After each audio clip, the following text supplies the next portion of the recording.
जब द्रोणाचार्य जी ने देखा कि ये राजकुमार अस्त्र विद्या में प्रवीण हो चुके हैं, तब कृपाचार्य, सोमदत्त, वाल्मीकि, गंगानंदन, भीष्म, भगवान व्यासदेव जी, विदुर जी, धृतराष्ट्र जी, इन सबको बुलाया और कहा ये राजकुमार संपूर्ण अस्त्र शस्त्र विद्या से प्रवीण हो चुके हैं। हम सब राजकुमारों का योगी जो शास्त्र विद्या में, शस्त्र विद्या में, राजनीति में प्रवीण हुए, एक रंगमंच बनाया जाए और इनका युद्ध कौशल दिखाना चाहते हैं। धृतराष्ट्र उस समय राजगद्दी पर विराजमान थे, क्योंकि पांडु महाराज पधार गए थे तो यही राजा के पद में थे। आदेश हुआ, वहां की बहुत ही समतल भूमि का पूजन करके वहां आसन बनाए गए सम्राट के लिए, उनके मंत्रियों के लिए, हस्तिनापुर के पूज्य जनों के लिए, नर नारियों के लिए बहुत बड़ा रंगमंच, और सुंदर सुंदर पालकियों में राजरानियां वहां पधारी, पूरे नगर के लोग पधारे, जन समुदाय एकत्र हो गया, विविध प्रकार के बाजे बजाए गए। उस समय श्वेत वस्त्र, श्वेत यज्ञोपवीत धारण किए हुए आचार्य द्रोण अपने पुत्र अश्वत्थामा के साथ रंगभूमि पर पधारे। बलवानों में श्रेष्ठ द्रोणाचार्य जी की सबने पूजा की। उच्च स्थान पर आचार्य बैठे, समीप में कृपाचार्य बैठे, फिर गंगानंदन भीष्म जी, फिर विदुर जी, धृतराष्ट्र जी, ऐसे बड़े बड़े सब महापुरुष बैठे। जितने भी राजकुमार हैं सब अपने अपने दस्ताने पहनकर कमर कस के युद्ध कौशल दिखाने के लिए आए। राजकुमारों में श्रेष्ठ महाराज युधिष्ठिर सबसे पहले आकर अपने आचार्य को और फिर पूज्य जनों को प्रणाम किया। यदि सभा में गुरुदेव विराजमान हो और गुरु के गुरु, गुरु के गुरु ऐसे पूज्यजन विराजमान हो, तो शिष्य का पहला कर्तव्य है कि अपने गुरुदेव को साष्टांग प्रणाम करने के बाद ही किसी को प्रणाम करें। गुरु से बढ़कर उसकी दृष्टि में कोई महिमा नहीं होनी चाहिए। सबसे पहले अपने गुरुदेव को, वो खुद आदेश करेंगे, अरे नहीं ऐसा नहीं, उनको प्रणाम करो। पर शिष्य का पहला प्रणाम अपने गुरुदेव के लिए। तो सबसे पहले धर्मराज युधिष्ठिर जी ने द्रोणाचार्य को प्रणाम किया, फिर गुरुजनों को। राजकुमार जो दुर्योधन आदि हैं, ये सब अपने अपने अस्त्र शस्त्र लेकर रंगमंच पर आए। सबने धनुष झुका करके आचार्य चरणों में प्रणाम किया। एक एक करके अपनी धनुर्विद्या, गदा विद्या, तलवार, अश्व पर चढ़ना, हाथी पर चढ़ना, भूमि पर पैतरे बदलते हुए युद्ध करना और मल्ल युद्ध करना, कुश्ती आदि, ये सब दिखा रहे थे। दुर्योधन और भीमसेन हाथ में गदा लेकर के रंगभूमि पर जब उतरे तो ऐसा लग रहा था दो पहाड़। 10,000 हाथियों का बल दुर्योधन के अंदर और जन्मते ही 10,000 हाथियों का बल भीम के अंदर। पर जब इनको विष पवाया गया था तो 10,000 हाथियों का बल नागलोक, तो ये बहुत बल में बढ़े चढ़े थे भीम। दोनों महाबली योद्धा मंडलाकार होकर गदा युद्ध कर रहे हैं। कुंती जी और गांधारी जी धृतराष्ट्र को बताती जा रही, दुर्योधन ने ऐसा, भीम ने ऐसा। बहुत बुद्धिमान धृतराष्ट्र जी हैं, विचार कर रहे हैं कि जैसे पैतरे भीम बदलता है, देख तो पा नहीं रहे, सुन के, दुर्योधन कभी इनसे जीत नहीं सकता। वहीं हृदय में आग पैदा हो गई कि मेरे प्रिय पुत्र का विनाश करने में समर्थ होगा ये भीम। बहुत बुद्धिमान थे। इन दोनों में ऐसा जोश आया कि युद्ध रूप प्रारंभ हो गया। फिर तो सारी रंगभूमि में हाहाकार मच गया। तत्काल द्रोणाचार्य जी ने अश्वत्थामा से कहा, बीच में जाओ, इनको रोक दो, ये रंग कौशल दिखाना है या युद्ध करना है। अश्वत्थामा ने कहा, गुरुदेव का आदेश है, रुक जाइए। तो जहां जिसकी गदा वहीं रुक गए। आदेश में एक भी हरकत उसके आगे नहीं। आदेश तो जहां जैसे। जो मुझे पुत्र से भी अधिक प्रिय है, हे दर्शक गणों, अब आप उसकी शस्त्रों में कितनी निपुणता की स्थिति आई है आप देख लीजिए। स्वयं द्रोणाचार्य जी ने अर्जुन को ऐसा संबोधन करके मंच पे उतारा। आचार्य स्वस्थ वाचन करके जे ही अर्जुन को उतारा, अर्जुन ने तो जैसे कोई बिजली चमके ऐसे अपने धनुष पर प्रत्यंचा चढ़ाई और ऐसा हर्षोल्लास के साथ विद्याओं का प्रदर्शन शुरू किया जो अभी तक किसी ने नहीं किया था। विदुर जी, शांतनंदन, भीष्म जी, ये सब बड़े बड़े महापुरुष देख रहे हैं। पांडुनंदन अर्जुन जैसे अरण्य मंथन से अग्नि प्रकट होती है, ऐसे तेजस्वी महापुरुष पहले आचार्य के चरणों में बाण संचालन करके प्रणाम किया। यह वीर का प्रणाम होता है, गुरु के चरणों के समीप बाण जाकर के लगे। तत्काल आग्नेय अस्त्र से रंगमंच पर आग पैदा कर दी। तत्काल वरुणास्त्र से जल बरसा करके उसको शांत कर दी। वायुवास्त्र से जोर भरी आंधी चला दी और पर्जन्यास्त्र से बादल पैदा करके वर्षा शुरू कर दी। क्षण भर में अर्जुन आकाश में दिखाई देते, क्षण भर में बहुत छोटे दिखाई देते। एक क्षण में रथ में खड़े हैं तो दूसरे क्षण में रथ के नीचे खड़े और अस्त्र कौशल बाणों की वर्षा शुरू कर दी। जैसे बाण पानी की बूंदें ऐसे बरस रहे हैं। बड़ी फुर्ती से बड़े सूक्ष्म लक्ष्य को बड़े शीघ्र बिना हिले डुले बेध देना। रंगभूमि में एक लोहे का बना हुआ स्वर्ण रखा गया जो बहुत तीव्रता से घूम रहा था यंत्र पर। अर्जुन ने एक साथ 5 बाण उसके मुख में भर दिए और वो ऐसे घूम रहा है। 5 बाण अलग अलग, कितनी सेकंड में सामने आया, 5 बाण से भर दिया। सब ने आश्चर्यचकित होकर के वाह वाह की। एक गाय का सींग ऐसे लटकाया गया था जो ऐसे बराबर हिल रहा था। अर्जुन उसके छेद में 21 बाण एक ही हिलने पर ऐसे 21 बाण से बेच दिया। बहुत सा अस्त्र कौशल अर्जुन ने दिखलाया। आश्चर्य की बात है, जब अर्जुन ये दिखा ही रहे थे और सब वाह वाही कर रहे थे तो दरवाजे पर आवाज आई ताल ठोकने की, भुजाओं की। वो ऐसा लग रहा था जैसे कोई पहाड़ टूट गया हो। सबकी दृष्टि अर्जुन से हटकर दरवाजे की तरफ गई तो देखा दिव्य कवच धारण की हुई, कुंडल धारण की हुई कर्ण प्रवेश कर रहा है।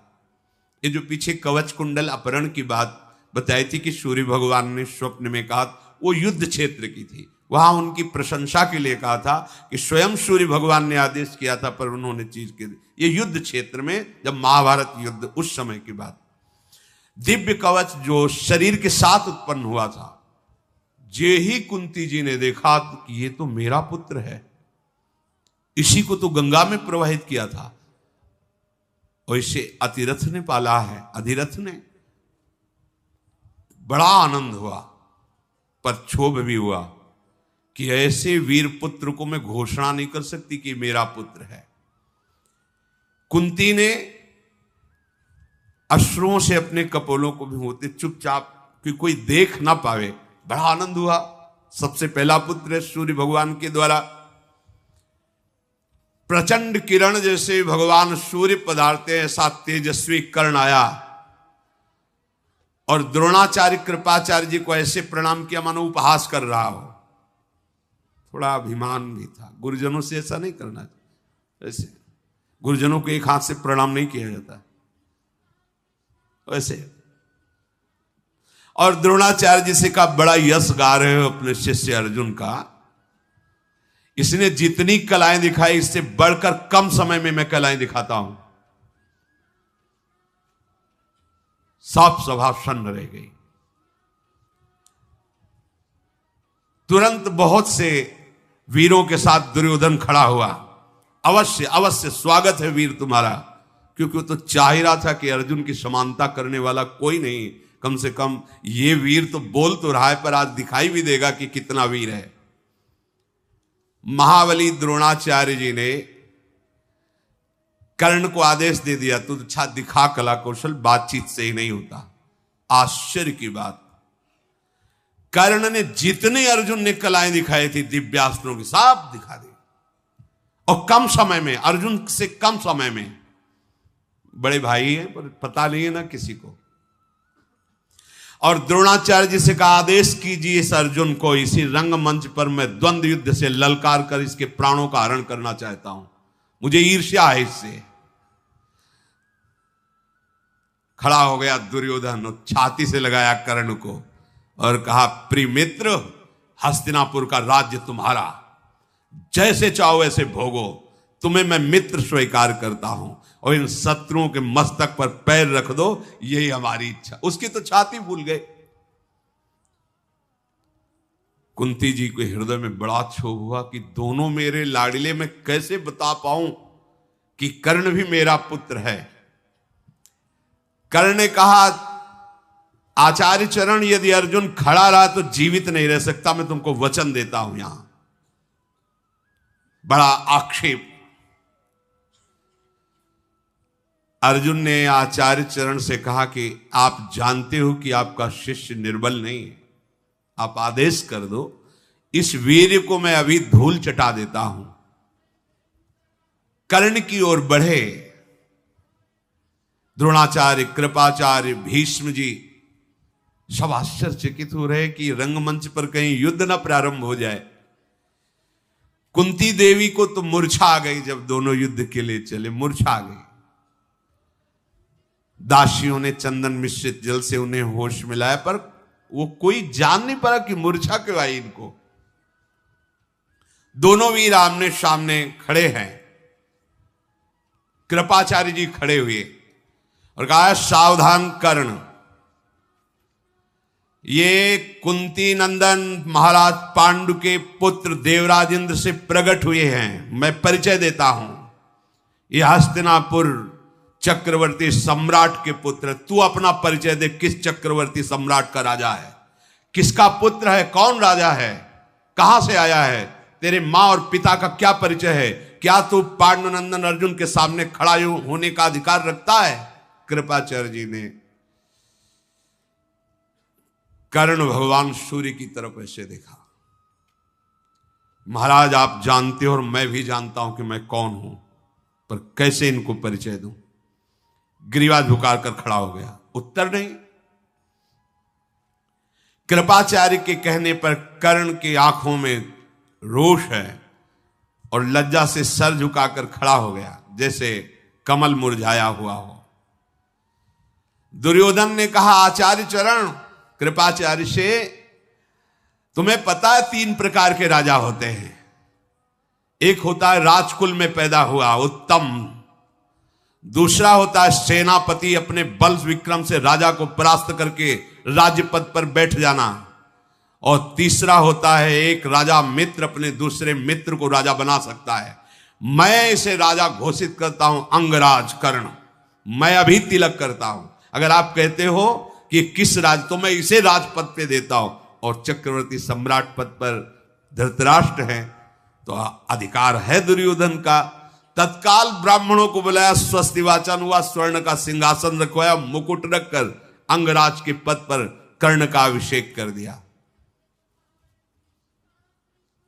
राजा कर्ण ने कहा दुर्योधन बिक गया मैं, अब कर्ण का जीवन तुम्हारे हाथ में है।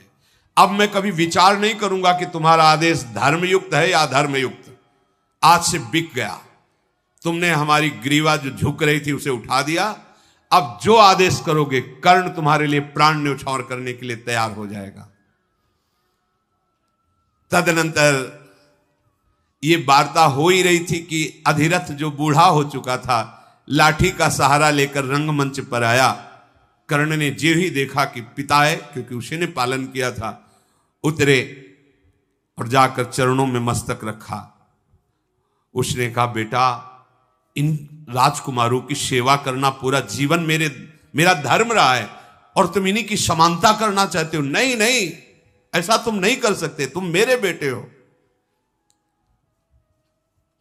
भीम ने कहा समझे कर्ण, ये हमारे दुर्योधन, हमारा ही राज्य है ये, उनके मुकुट धरने पर तू राजा नहीं हो जाएगा। सुना अपने बाप की बात, जीवन भर ये सेवकाई करके जूठन खाता रहा है, उसी का तू पुत्र है, वैसे ही रहना सीख, डींग हाँकना बंद कर। ओ सूत पुत्र, तेरे हाथ में गदा अस्त्र नहीं शोभित होने चाहिए, घोड़ों की चाबुक होनी चाहिए। शांत होकर के कर्ण चुपचाप सुनते रहे। कुंती को बहुत अंदर से कि मैं बता दूं, ऐसा आक्षेप मत करो, ये तुम्हारा बड़ा भाई, पर कैसे बोले। भगवान का ऐसा विचित्र विधान होता है कि सत्य को जानते हुए भी नहीं बोल पा रही थी। भीमसेन के कहने पर बहुत हृदय में क्षुब्ध हुआ, हाथ पकड़ा अधिरथ ने, चल इस रंगमंच से। कर्ण को रंगमंच से बाहर ले गए। भगवान सूर्यास्ताचल को जा रहे थे, इसलिए रंगमंच विश्राम किया गया। कर्ण को अपने महल में ले जा करके दुर्योधन ने कहा, आज से हस्तिनापुर में कहीं कोई रोक टोक नहीं, और अंग देश तुम्हारा, तुम उसके राजा हो। ये सब देखकर युधिष्ठिर ने निश्चय किया कि अगर कोई परास्त कर सकता है तो कर्ण परास्त कर सकता है पांडवों को। उसकी वीरता देखकर, क्योंकि ये युधिष्ठिर से भी बड़े हैं कर्ण। घबरा गए युधिष्ठिर, कर्ण के सामने हम पांचों पांडवों में किसी के सामर्थ्य नहीं कि विजय प्राप्त कर सके, ऐसा युधिष्ठिर जी के मन में निश्चय हुआ। द्रोणाचार्य जी ने सुबह हुई सब शिष्यों को बुलाया, कहा देखो अब हमारी गुरुदक्षिणा लेने का फल है, समय है। पहले प्रथा थी, गुरु मंत्र लेने के बाद, गुरु आज्ञा पर चलने के बाद, जब गुरु आश्रम से वो गृहस्थाश्रम या संन्यासाश्रम, तो उस समय हाथ जोड़कर प्रार्थना की जाती थी, आपकी कोई भी आज्ञा हो जो हम पूर्ण कर सकें, आप बोलिए। वो गुरुदक्षिणा के रूप में मानी जाती थी। सब राजकुमारों को बुलाया और कहा कि मेरी गुरुदक्षिणा है, पांचाल राज नरेश द्रुपद को बंदी बना के हमारे चरणों में डाल दो। द्रोणाचार्य जी ने ऐसा आदेश किया। 100 कौरव हैं, 5 पांडव हैं। दुर्योधन, कर्ण, दुशासन, युयुत्स, विकर्ण, जलसंध, ये जो 10-10 हजार हाथियों का बल रखने वाले पराक्रमी कौरव, मैं पहले युद्ध करूंगा, मैं पहले युद्ध करूंगा। राजधानी के निकट पहुंचकर द्रोणाचार्य जी रुके और कहा देखो, एक एक पक्ष जाएगा, पहले कौरव जाएंगे, गुरुदक्षिणा में द्रुपद को बंदी बना के हमारे चरणों में लाएंगे। यदि ऐसा ना हो सका तो फिर पांडव जाएंगे। रथों पर बैठकर, घोड़ों पर बैठ करके द्रुपद नगरी में प्रवेश करके विनाश करने लगे। महाराज द्रुपद को सूचना पहुंची कि कुरुवंशी राजकुमार आक्रमण कर दिए हैं। द्रुपद महावीर थे, तत्काल सैनिक और भाइयों के साथ वहां पधारे। अब ये राजकुमार कहां द्रुपद, भयानक बाणों की वर्षा की भय से भयभीत होकर भागने लगे 100 कौरव। घायल अवस्था में चीख पुकार करके वहां टिकी ही नहीं पाए उनके सामने। अर्जुन ने कहा, ये जो आवाज सुनाई दे रही कौरवों की त्राहिमाम की आवाज है। गुरुदेव, वो भी आपके शिष्य हैं और हमारे भाई हैं, अगर आप विलंब करते हैं तो हो सकता है उनके प्राणों पर भी आ जाए। आप आदेश कीजिए, मैं अभी बंदी बना करके द्रुपद को आपके चरणों में डालता हूं। ऐसा ही हो, तथास्तु कहकर आदेश कर दिया। पांचाल द्रुपद बाणों से कर्ण को, दुशासन को, दुर्योधन को ऐसी मार लगाए, चीखते चिल्लाते हुए सब भाग पड़े, आर्तनाद करने लगे। शत्रुओं को सिंहनाद करते हुए अपने रथ से, घरघराट से भयभीत करते हुए अर्जुन चले और कहा, महाराज युधिष्ठिर, आप गुरु सेवा में रहिए। भीमसेन से कहा, आगे तुम गदा लेकर चलो। नकुल सहदेव से कहा, तुम हमारे दोनों रथ के पहियों के बराबर घोड़े से चलो। अकेले मैं जीतूंगा, किसी सैनिक की या किसी अन्य की आवश्यकता नहीं। महाराज द्रुपद की सेना को जैसे कोई मतवाला हाथी वन उजाड़ते हुए चलता है, भीम अपनी गदा से रास्ता साफ करते, कोई सामने टिकता नहीं। ग्वाला वन में डंडे से जैसे पशुओं को भागता है, भीमसेन ने सारी सेना अकेले खदेड़ दी द्रुपद की। द्रोणाचार्य का प्री कार्य करने के लिए अर्जुन ऐसे बाणों की वर्षा कर रहे थे कि द्रुपद पक्ष को यह दिखाई ही नहीं दे रहा था कि चला कौन रहा है बाण। अंधेरा छा गया बाणों से। अर्जुन ने बड़ी फुर्ती से बाण संधान करके महाराज पांचाल नरेश द्रुपद के सारथी को मार डाला, ध्वजा काट दी, उनके धनुष की प्रतिष्ठा काट दी और कूद पड़े तलवार लेकर। और जैसे एक सिंह दूसरे सिंह को दबोच लेता है, ऐसे द्रुपद को पकड़ करके गर्दन नीची करके और अपने रथ पे डाल लिया और भीमसेन से कहा बस वापस चलो। अर्जुन को आते देख करके द्रोणाचार्य जी खड़े हो गए। द्रोणाचार्य के सामने जाके पटक दिया द्रुपद को चरणों में। द्रोणाचार्य जी खड़े थे, कहा हां भाई द्रुपद, वचन याद करो, राजा का मित्र राजा होता है, भिखारी नहीं होता। आज मैं राजा हूं और तू भिखारी, बोल मित्रता स्वीकार करता है कि नहीं?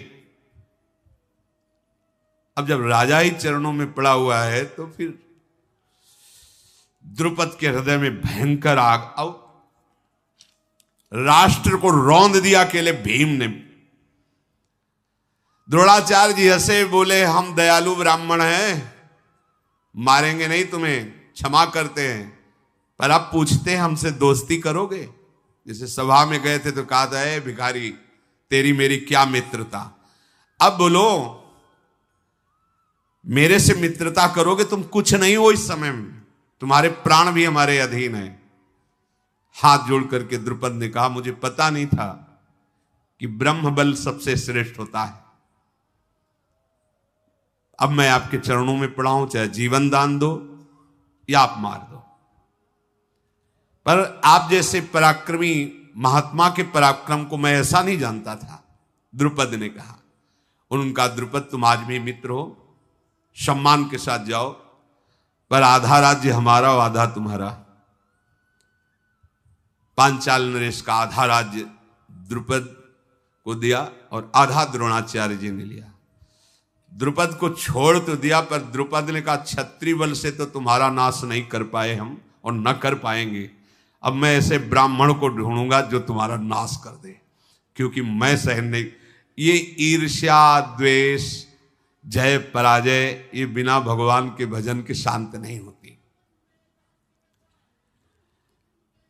अब जब ये बात नगर को पता चली कि द्रुपद को बंदी बनाकर द्रोणाचार्य के चरणों में डाल दिया गया, तो पूरी प्रजा महाराज युधिष्ठिर पर टूट पड़ी। हमारे जैसे पांडु राजा थे वैसे ही महाराज युधिष्ठिर हैं। अब धृतराष्ट्र नहीं, महाराज युधिष्ठिर राजा होने चाहिए। गली गलियों में लाखों लोग एकत्रित होकर धृतराष्ट्र के पास सूचना पहुंची कि महाराज आपका सिंहासन खतरे में है।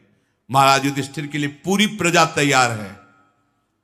भीष्म जी, विदुर जी ये सब एकत्रित हुए। प्रजा जब चाह रही तो फिर क्या होगा? वह ऐसा नहीं होना चाहिए। धृतराष्ट्र जी को राजगद्दी से नहीं।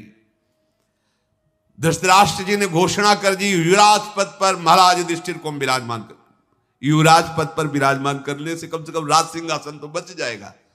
विदुर जी की सलाह से, भीष्म जी की सलाह से प्रजा को आनंद हुआ।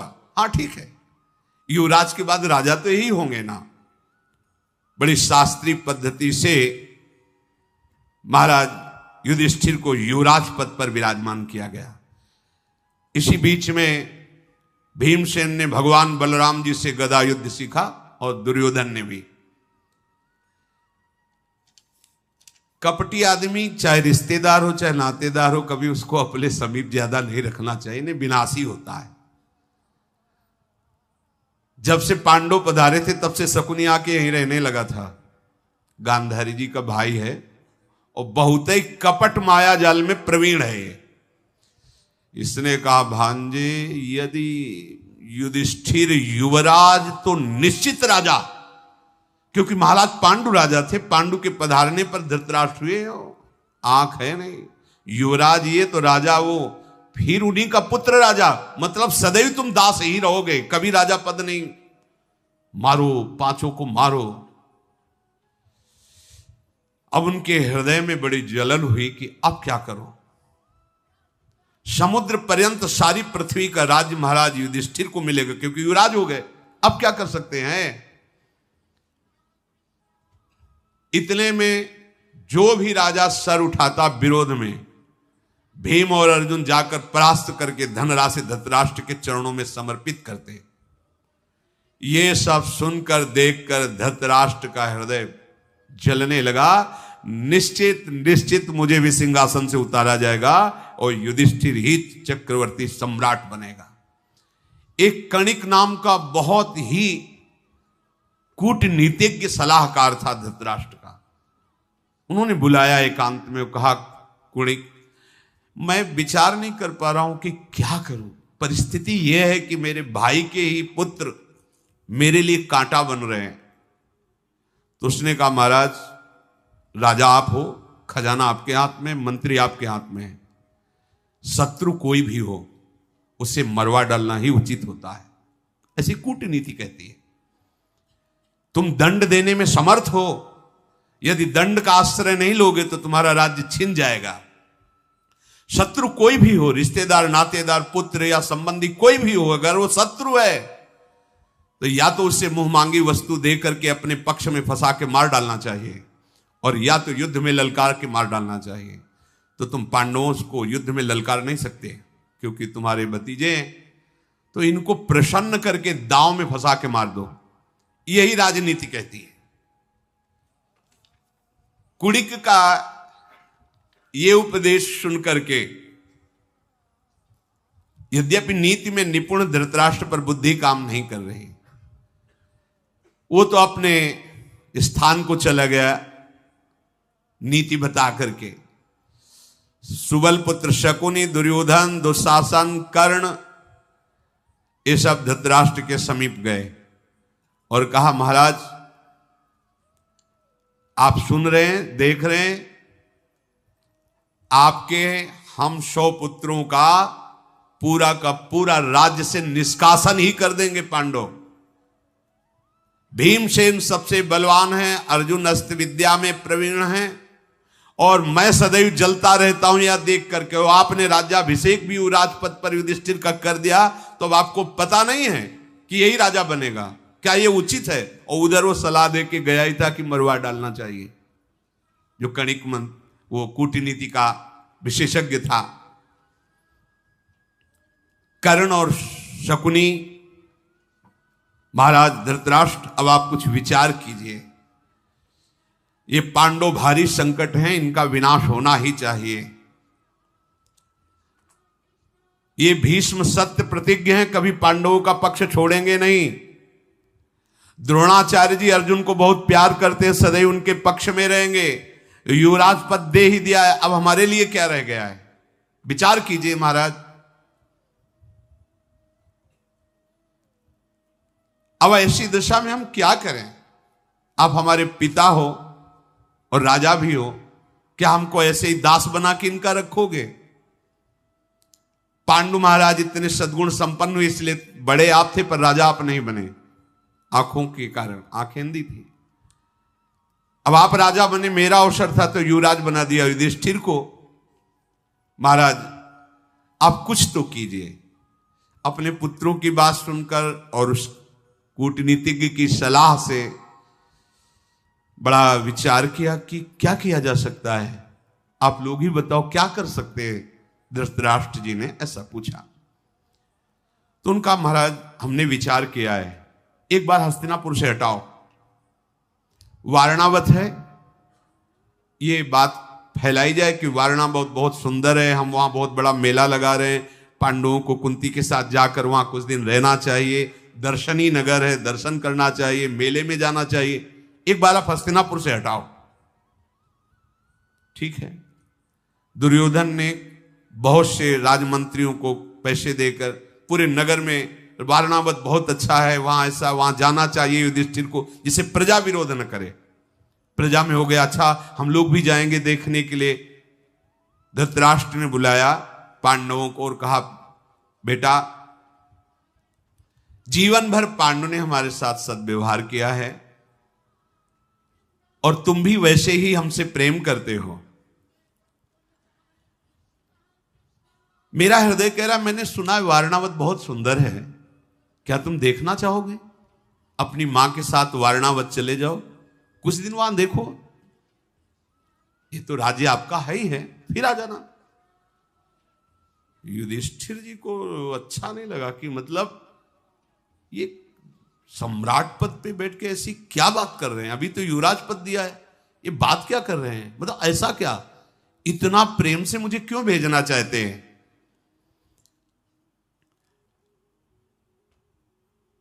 निश्चिंत होकर तुम जाओ, क्या सोच रहे हो युधिष्ठिर, बिल्कुल मंगल है। अरे जिसके साथ भीष्म हैं, द्रोण हैं, उसे कहीं परेशानी हो सकती है, और हमने पहले से व्यवस्था कर दी है। धृतराष्ट्र की बात को संशयपूर्ण लेते हुए युधिष्ठिर बहुत बुद्धिमान थे, धर्म का अवतार है, सोचा कि मैं असहाय हूं, इस समय मुझे वही करना है जैसा ये आदेश कर रहे हैं। उन्होंने कहा, पिताश्री आप जैसा आदेश करें। बड़े पिता, और विदुर जी को छोटे पिता कहते थे, वो पांडु के पुत्र थे। युधिष्ठिर ने शांतनंदन भीष्म, विदुर जी, द्रोण, वाल्मीकि, सोमदत्त, कृपाचार्य, इन सब ब्राह्मणों को प्रणाम किया और कहा, आदेश मिला है मुझे वारणावत जाने का। धृतराष्ट्र जी के आदेश को कोई काट नहीं सकता, पर सब चिंतित हो गए, अचानक ये आदेश कैसा? पांडुनंदन युधिष्ठिर, भगवान तुम्हारी सदैव रक्षा करें, ऐसा बुजुर्गों ने सबने आशीर्वाद दिया। वारणावत जाने की आज्ञा दे दी। दुर्योधन बड़ा प्रसन्न हुआ। उसका एक प्रधान निजी मंत्री था जिसका नाम पुरोचन था। पुरोचन को बुलाया और कहा, पुरोचन, ये धन धान संपन्न संपूर्ण पृथ्वी जैसी हमारी वैसी तुम्हारी, तुम्हें एक कार्य करना है, तुरंत तुम वारणावत पहुंचो और एक महल का निर्माण करो। अब वहां चक्रवर्ती सम्राट धन की तो कोई कमी नहीं है, ऐसा भवन निर्माण करो जिसमें चारों ओर बहुत सुंदर कमरे, बहुत सुंदर शैया भवन, ऊपर से रत्न लगे हों और अंदर में घी, तेल, चर्बी, लाह, ये सब मिलाकर मोटी मोटी दीवारें बनी हो, ऊपर से रत्न और नीचे अंदर सब ये पेट्रोलियम, जिसमें आग लगते ही पूरा का पूरा महल भस्म हो जाए।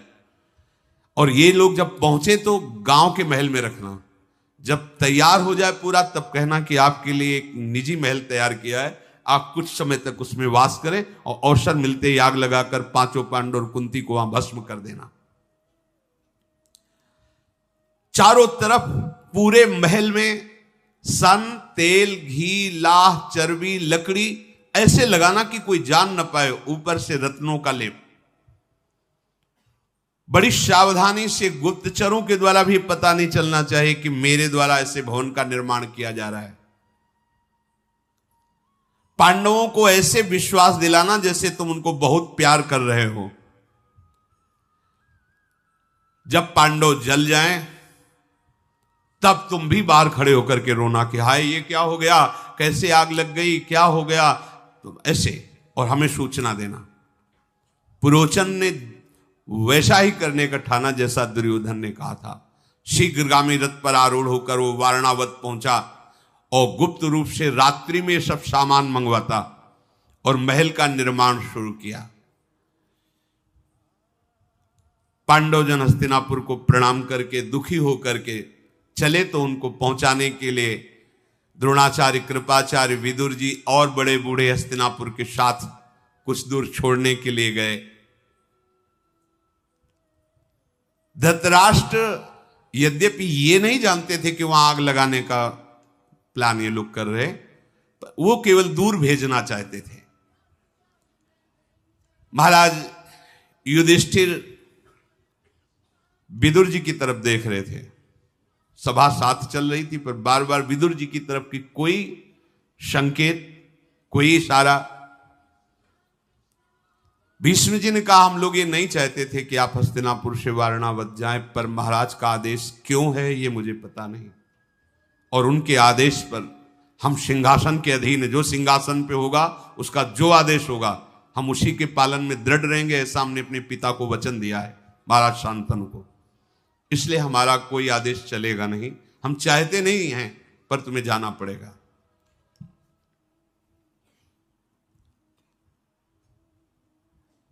धृतराष्ट्र के इस आज्ञा पर कोई विरोध नहीं दे सका। विदुर जी ने सोचा कि एकांत मिले तो कुछ बात करूं, पर एकांत का सब साथ है, तो भाषा बदल दी। वो भाषा केवल युधिष्ठिर को पता है क्योंकि वो धर्मराज के अंश से है, म्लेच्छ भाषा। उन्होंने, विदुर जी ने म्लेच्छ भाषा में बोला जिसका अर्थ है, युधिष्ठिर तुम्हें पूरा रहस्य का ज्ञान होना चाहिए। ये हिंदी में, पर वो म्लेच्छ भाषा किसी को समझ में वहां नहीं आई। जो अनभिज्ञ पुरुष होता है, रहस्य को नहीं जानता, वो नष्ट हो जाता है। जो शत्रु की नीति शास्त्र का अनुसरण करने वाली बुद्धि को समझ नहीं लेता है, वो उसे समझ लेने पर कोई ऐसा उपाय कर सकता है, पर जो समझ नहीं लेता वो भस्म हो जाता है, नष्ट हो जाता है। एक ऐसा तीखा शस्त्र है युधिष्ठिर, जो लोहे का नहीं बना है पर पूरे शरीर को भस्म कर देगा। जो उसे जानता है वो उस आघात से बचने का उपाय कर लेता है। अर्थात संकेत में बताया कि तुम्हारे शत्रुओं ने तुम्हारे लिए एक भवन का निर्माण किया है, जो चर्बी, तेल, घृत, लाख आदि से बना हुआ है, क्योंकि विदुर जी के भी गुप्तचर लगे रहते थे पांडवों की रक्षा के लिए। फिर कहा, युधिष्ठिर घास फूस सूखे वृक्ष वाले जंगलों में वहां जलाने के लिए आग की व्यवस्था की जाती है, पर वहां के जो चतुर चूहे होते हैं वो बिल का निर्माण करके अंदर से अपने आप को उस आग से बचा लेते हैं। समझदार व्यक्ति को इसमें समझ लेना चाहिए। अर्थात उस महल में पूरा आग ही आग प्रज्वलित करने वाले पदार्थ लगे हैं। यदि वहां एक सुरंग तैयार कर ली जाए और तुम वहां से निकल जाओ तो बच सकते हो। युधिष्ठिर जिसके आंखें नहीं होती वो मार्ग नहीं देख पाता, अंधे को दिशाओं का ज्ञान नहीं होता, जो धैर्य खो देता है वो शत्रु पर विजय प्राप्त नहीं कर पाता। मेरी बात को तुम समझ रहे हो ना? अर्थात तुम्हें पहले से ही सुरंग जहां से खुदी, जहां से निकलना, वहां से दिशाओं का ज्ञान होना चाहिए। तुम किस दिशा को, किस जंगल को जा रहे हो, यह ज्ञान होना चाहिए। और तुम्हें घबराना नहीं चाहिए। यदि धैर्य खो दोगे तो तुम शत्रु पर विजय नहीं प्राप्त कर पाओगे। और युधिष्ठिर मनुष्य घूम फिरकर रास्ते का पता लगा लेता है, नक्षत्रों से दिशाओं का पता लगता है, पांचों इंद्रियों को एक साथ रखता है, तो शत्रु कभी पीड़ा नहीं पहुंचा पाते। अर्थात तुम पहले ही दिशा का चयन कर लो, और कितना समय है, कौन सी दिशा है, ये नक्षत्रों से पता चलता है। और तुम पांचों भाई एक मत रहना, तो ये कौरव तुम्हारा कुछ नहीं बिगाड़ पाएंगे। म्लेच्छ भाषा में ऐसा उपदेश किया। युधिष्ठिर जी ने म्लेच्छ भाषा में उत्तर दिया, आपकी बात अक्षरशः समझ रहा हूं। विदुर जी ने दाहिने करके उनको आशीर्वाद दिया, जाओ। भीष्म जी भी और नगरवासी भी लौट आए। कुंती जी साथ में थी। उनका बेटा, मैं समझ नहीं पाई विदुर जी क्या बोले, तुमने कहा अच्छा मैं समझ गया, तो ये भाषा क्या थी? तो उनका ये गुप्त भाषा है। विदुर जी ने मुझे संकेत किया है कि तुम जिस महल में रखे जाओगे वो प्रज्वलित अग्नि को बढ़ाने वाले पदार्थों से बना, और तुम्हें मारने का प्लान है। यदि तुम पांचों भाई एक मत रहोगे और धैर्यवान रहोगे और सुरंग की व्यवस्था कर लोगे तो तुम वहां से बच जाओगे।